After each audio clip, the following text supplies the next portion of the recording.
Okay, so electrostatics, electric field from Griffiths' book, and let's go from the chapters from introduction to the Coulomb's law, electric field, and continue to continuous charge distribution, and then all the way to divergence, basically field line flux and Gauss law. I don't know if you can see it, but this. Okay, so with electrostatics, so I'm gonna be writing the title of the part, electrostatics. Okay, my writing is not that good. I'm pretty aware. So basically, the fundamental question of electrostatics is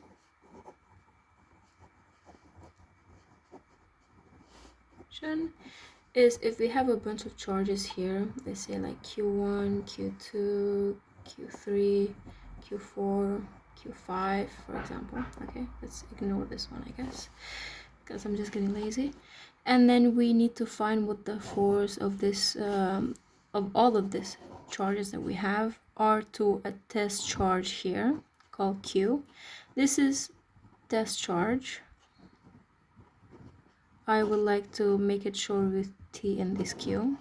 And over here, these are source charges. And I'm going to write it short with S dot Q.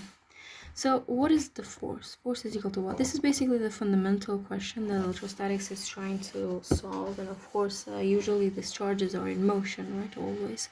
But if the velocity is 0, and then what is the force here? And also the book mentions how, like, when we're talking about the velocity the charges have, we know that the information moves at the speed of light. We're talking about what the speed of this charge was before that information was sent away. But in this case, in electrostatics, the speed is 0, and that's why it's called electrostatics. And then we continue with basically formulation of fundamental principles of electrostatics and like conclusions that we get. And number one conclusion is that through experiments, this is not a logical conclusion, we know that the principle of superposition holds. So principle of superposition. The principle of superposition basically states that F total, the total force, is actually equal to the first force plus the second force plus the third force, and so on and so forth, right? It's basically just the sum, A from 1 to n, of all individual forces. So why is this not logical but an experimental conclusion? The reason for that, number one, force is vector quantity, so this is a vector.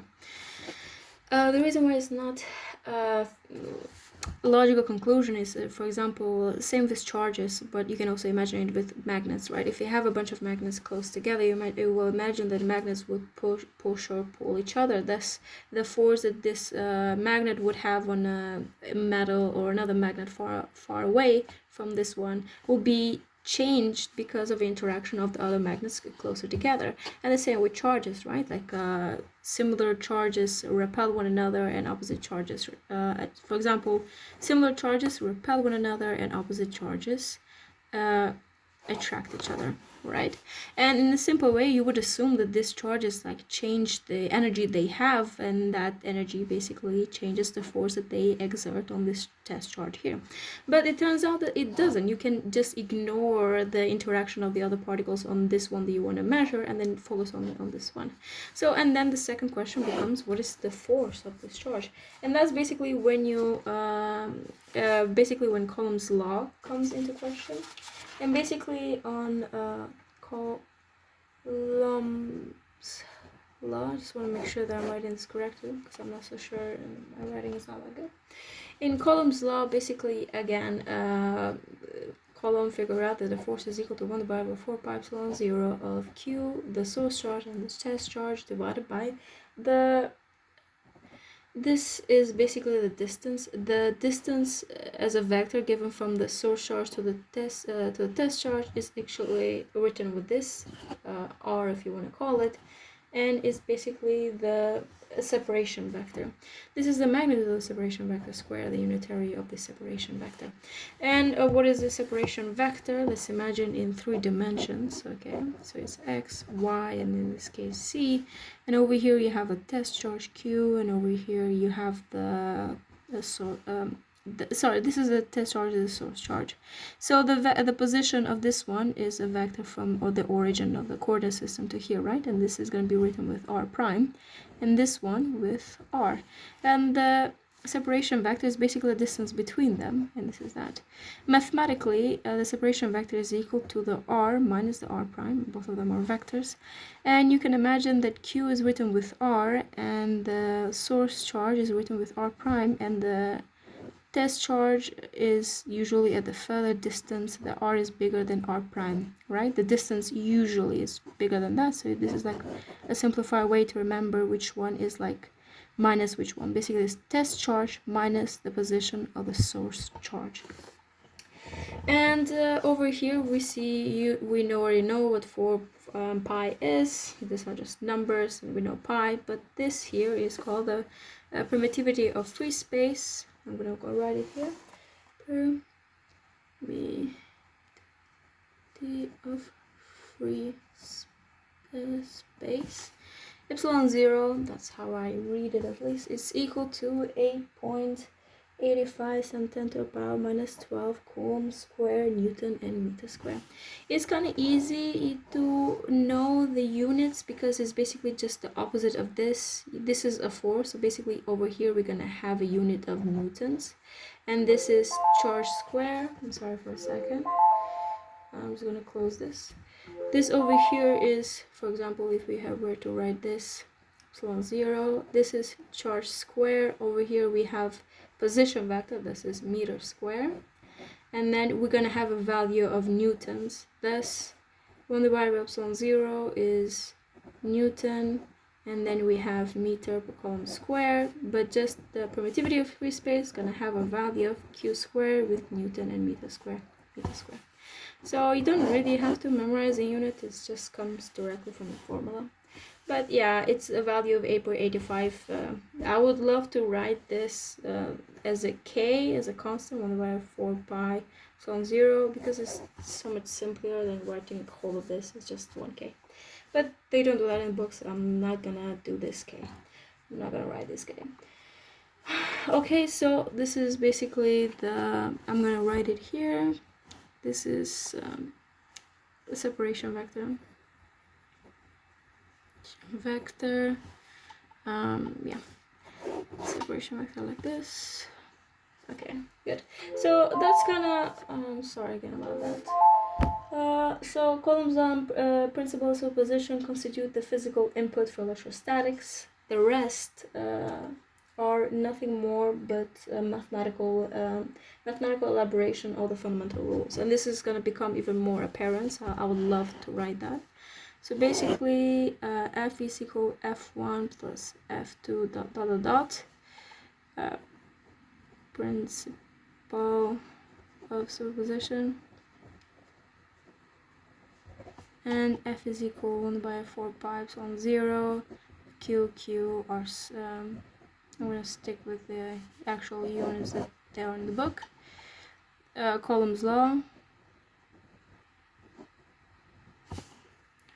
are the only physical inputs,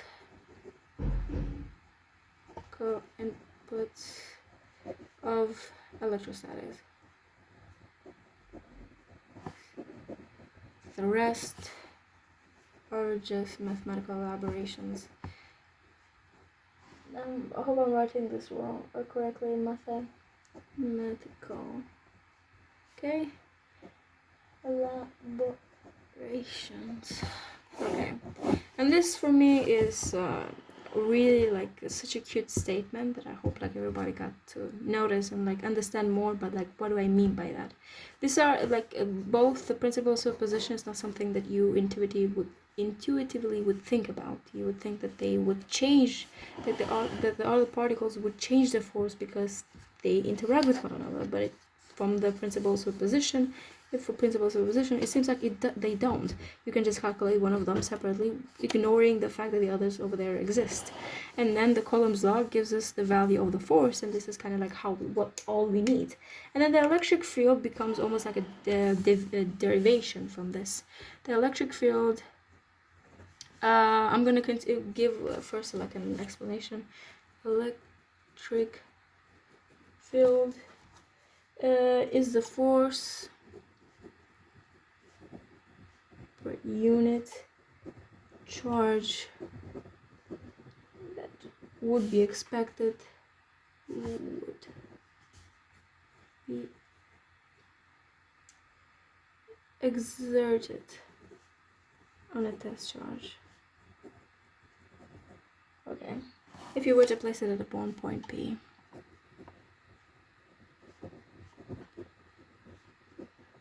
At one point P.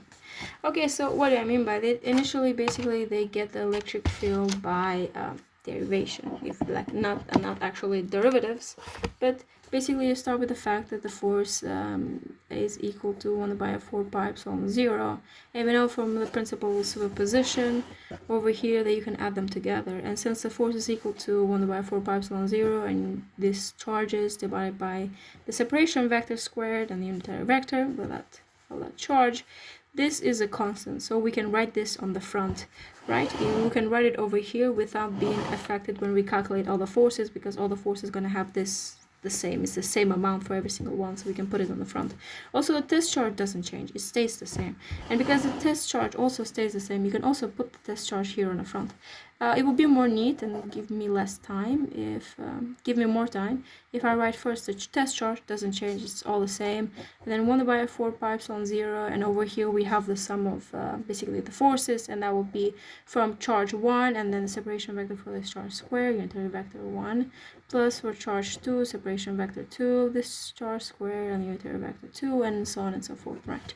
And basically you have the sum of this because the principle of superposition is valid. You can just add them up and find the sum of that. So basically the force is equal to Q 1/4π/0 and the sum of I from 1 to n of all these charges, Qi divided by the separation vector I square and the unitary vector of this separation vector of this charge. Now, all this actually gives us the electric field. So, technically, force, forgot to add the fact that it's a vector. I should add that. Yeah, I think I had them over there. Okay, I forgot over here. I forgot to add it over here. Okay, so force is actually equal to the test charge and the electric field. In other words, the electric field is actually equal to the force divided by Q, right, mathematically. And because we know force is newtons and charge is coulombs, like now we're talking about, over here we talked about Coulomb's law, and the charge is actually, the unit of charge is coulomb. The unit of charge is coulomb. So that's where the definition kind of came. Electric field is the force per unit charge that would be exerted. The force per charge that would be exerted on that charge in a particular point. So what do I mean by a particular point? Because the electric field is actually a function of the distance vector, of separation vector, at the point of the test charge we want to put it. So electric field, as we said, is this, right? Is the 1/4π/0, the sum I from 1 to n of Qi and the separation vector I square with I square, the unitary vector. So the charge is going to be a constant, but the electric field for the same charge, this is all a constant as well, is going to depend on the distance, right? And we kind of already know that, because if we have, for example, even a magnet, right? Because it's easier to, like, we can kind of tell a magnet more than with charges, for example. That's why if you have a magnet and you have a, let's say, a spoon, like a piece of metal, or another magnet, the closer it is, the stronger the force would be, but the further apart it is, the weaker that force would be, right? So you can also, with charges, imagine that if a position, you want to find electric field here, you can imagine that electric field will be so much stronger, okay? But if you want to find electric field over here, it's going to be so much weaker. So the electric field, you can kind of, for point 2, point 1, right? And point 2 is smaller. And electric field is a vector, so of course this is a vector, saying the vector electric field. And the bigger the vector, meaning it's have a higher magnitude, and the smaller the vector, the smaller magnitude, and because it's a vector, it has direction. So we kind of know the direction of the electric field. So I already talked about source charges here and the formula for that. And the thing about the electric fields is right now we only talked about point charges and not continuous charges. And the direction of electric field changes on the point charges. You have an example in the book over here. You have a charge here, you have the same charge over here in the middle, point C. You have to find the electric field here. And basically you would kind of imagine it will be electric field line in this direction, it will be electric field line in this direction, and because these charges are the same, you will find the components of these functions, right, at this electric field. So both of them would have a component in the, say, like this is the in the book is a z-axis, so I'm going to continue with that. And over here, let's say it's a x-axis. So both of them would have az is electric field in a z component and z coordinate, right? And over here, this function will give us an electric field component, electric field in x-axis, like an x component, and over here would have this direction, so they kind of cancel each other out. So you would basically have only this component left. So like the point in which you take the electric field matters. In this part is symmetrical, but over here would not be symmetrical, so that would change. And that's like one of the ways how like the electric field is a function of distance. Another really beautiful thing that I think is mentioned in the book is the fact that Maxwell, the author suggests that you try to imagine the electric field as an actual physical thing, as physical reality. Even though Maxwell tried to say that the electric field are the strains, electric and magnetic force fields are the stresses and strains of jelly-like unimaginable invincible ether. But we know from, we kind of force from theory of relativity that this ether doesn't exist. So it becomes a question of like, does electric field even exist? Is it even a thing? And it just says that I cannot give you a full definition of electric field, but I can tell you how to calculate it and what to do with that calculation, what to do with that result. So that's why I went with this as a definition of the electric field and not like something else. And I think it's kind of like fascinating, kind of fun to see that. And basically right now we talked only about point charges, but what about line charges? A line, or you have a surface, or a whole volume. And basically what happens is it talks here in the continuous charge distribution. Basically what happens is that instead of over here, as you see, continuous charge distribution, when you have a line, only like a line to integrate, instead of taking like points, you take a line charge density. Basically what happens is that the charge is equal with the density, and then the small part of that line, surface, or volume, right? So over here we're dealing with a line charge, then you would take the line charge density with this line infinitesimal displacement, and over here with the surface charge with the integrating over surface of charge, you would take the surface charge density with the surface path of infinitesimal path of area, right? That area because of surface, and on the volume, infinitesimal volume of element, in the density, volume charge density. So basically would be whatever the thing is, charge density together with the d something, which is infinitesimal, or would be line, surface, volume, displacement, or path of area, depending how they call it. So technically this dq becomes with in a line, this is the line charge density with the infinitesimal line displacement, and then line, and then on the surface you would have this I hope I'm writing this correctly. No, it's sigma. This sigma, which is called surface charge density, with the surface infinitesimal surface area, or infinitesimal path of area. And then if you're dealing with the volume, then you would have a volume charge density, which is written like this, and in a volume element, basically. So as you see, it's also written here, the charge with the line charge density, surface charge density, volume charge density, and their area respectively. So we talk about the electric field, don't know if I can go in this one and continue here. We talked about electric field, and we said the electric field is 1 divided by 4 pi epsilon 0 of the sum from 1 to n qi separation vector I squared with the unitary vector I.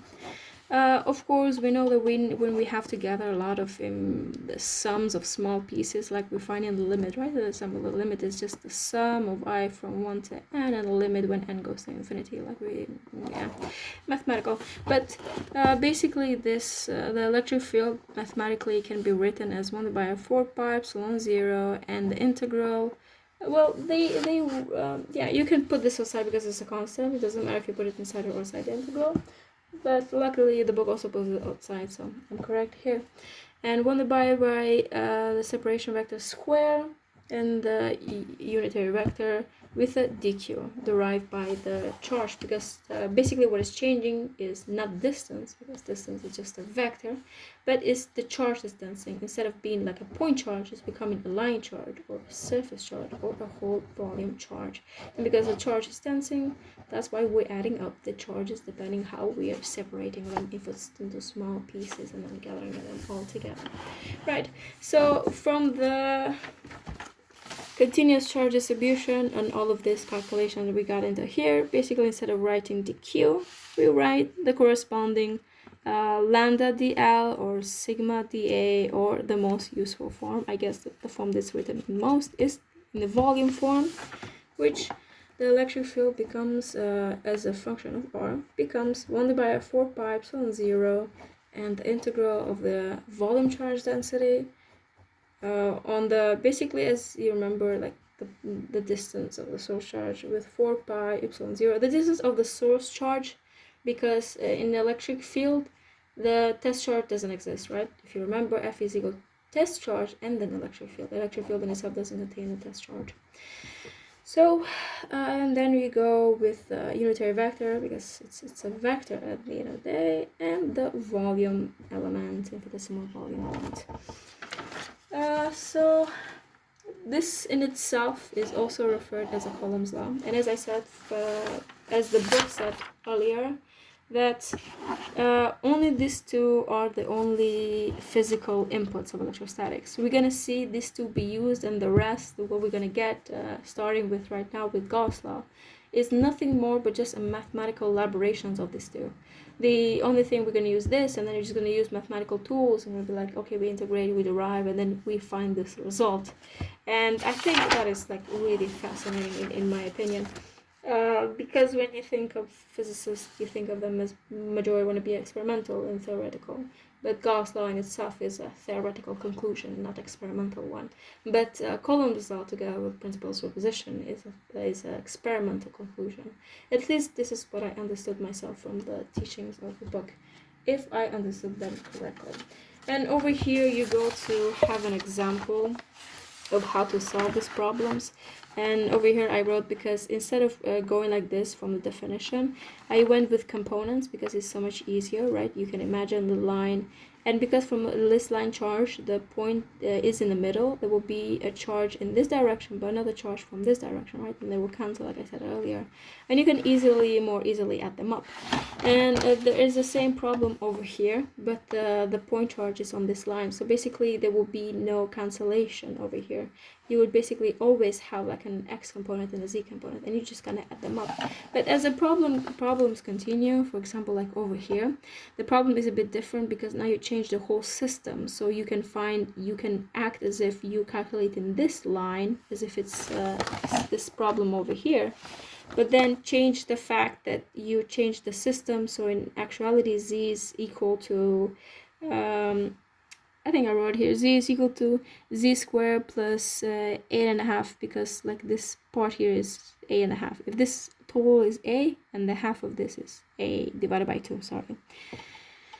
And yeah, and you also had the fact that because it's a square and you're in the middle, a point like here would give a vector in this direction, and a point like here would give a vector in this direction, and like the x and y components cancel, and the only thing that's left is the z component. So you would have had the fact that it's 4 sides like this. You are calculating 4 lines multiplied by only the z component, which is just the cosine of this angle, and the angle can be calculated here as r.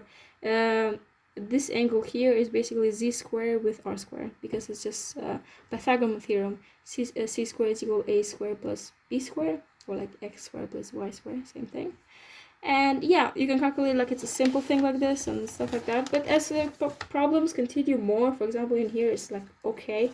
But for example, in 2.7 and 2.8, when you have to calculate the whole surface, this whole surface here, you have to switch from coordinate axis to spherical coordinates, and it can become a bit cumbersome to solve it.